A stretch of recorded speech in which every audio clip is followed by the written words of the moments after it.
Et je dis bonjour et je... Vous dites bonjour à la caméra. Welcome. Bonjour.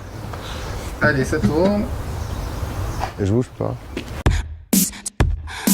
Entrez.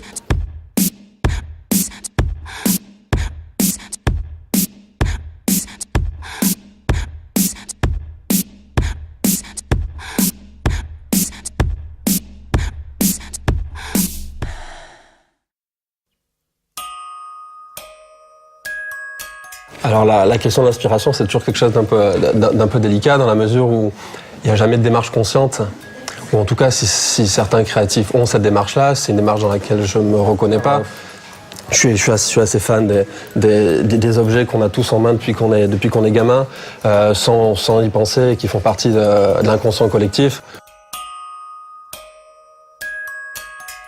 Moi, je travaille beaucoup graphiquement les dessins, donc ça peut être autour d'univers végétal, animal ou encore tendance par rapport à la mode. Donc je m'inspire pas mal aussi de magazines, comme des magazines de tendance qui vont autant parler de mobilier ou de design contemporain en fait. J'aime bien travailler aussi avec un peu des mots-clés, savoir un peu, avant de dessiner, savoir où je vais, ce que je recherche, si c'est un élément technique, si c'est du motif.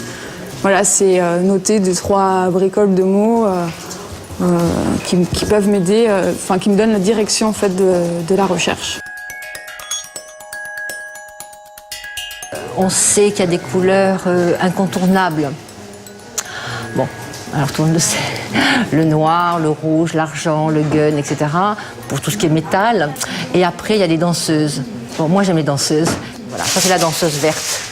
Verte et prune. Et comme on voit, avec des cils à l'intérieur. Donc la danseuse, ça va être le crème de lait, ça va être, certains jaunes, des anis. Et puis après, j'aime bien le mélange aussi difficile. Parce que je trouve qu'il faut toujours chercher l'impossible, l'inimaginable, aller toujours plus loin. Parce que ça fait avancer, ça fait travailler, c'est un jeu d'esprit, c'est jouer.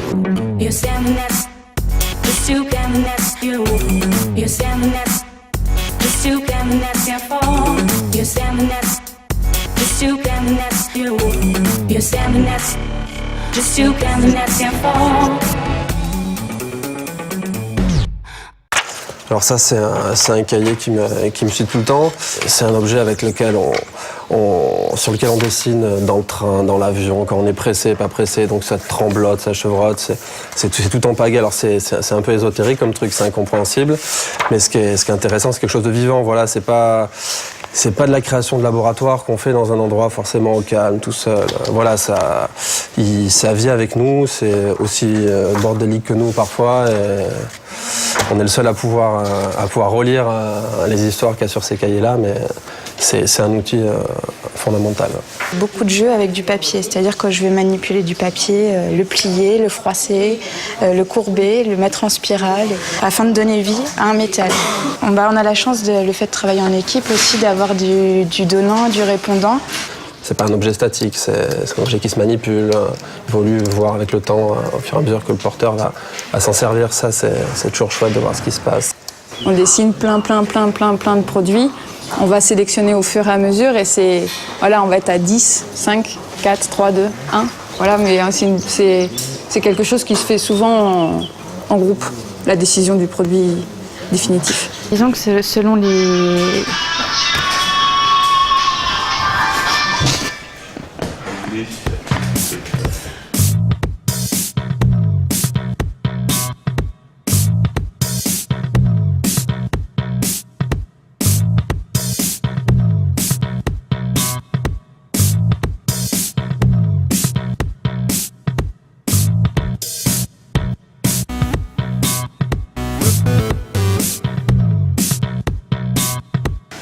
Je ne pars pas d'une forme comme ça pour faire ça.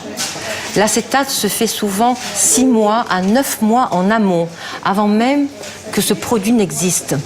Donc si vous voulez, quelque part, l'avance, elle est là, le produit est là. Et après, c'est la chimie des deux qui va fonctionner. C'est tout.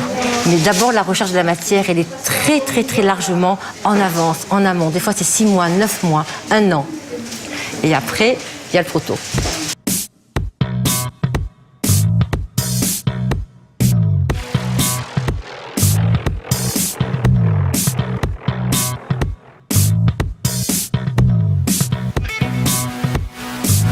Ce que vous avez vu sur le bureau, en tout petit, c'est là en grand. Donc voici les fameuses feuilles. Tous ces coloris, tous les coloris ici sont exclusifs à Jean-François Rey. Et j'adore ça.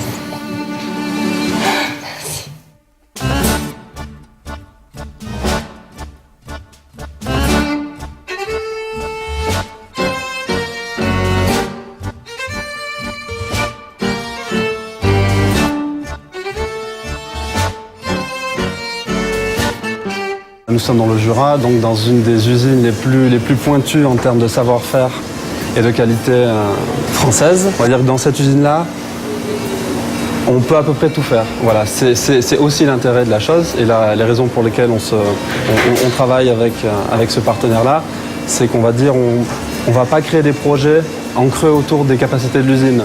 Ces gens-là ont la capacité de s'adapter à notre demande et ils ne nous freineront pas dans nos besoins. Enfin, l'outil technique n'est pas un frein mais plutôt un moteur ici.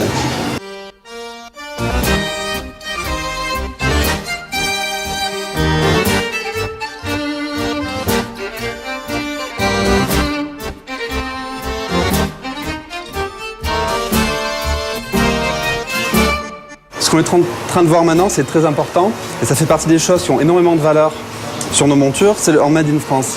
Dans Made in France, c'est quelque part le gage de qualité qui résonne évidemment à l'étranger, en Asie, dans tous les marchés porteurs qui sont ceux qui nous concernent. Donc voilà, c'est bien plus qu'une histoire de douane, de mention légale, on va dire de bureaucratie. C'est un savoir-faire, c'est une légende qu'on vend avec le Made in France.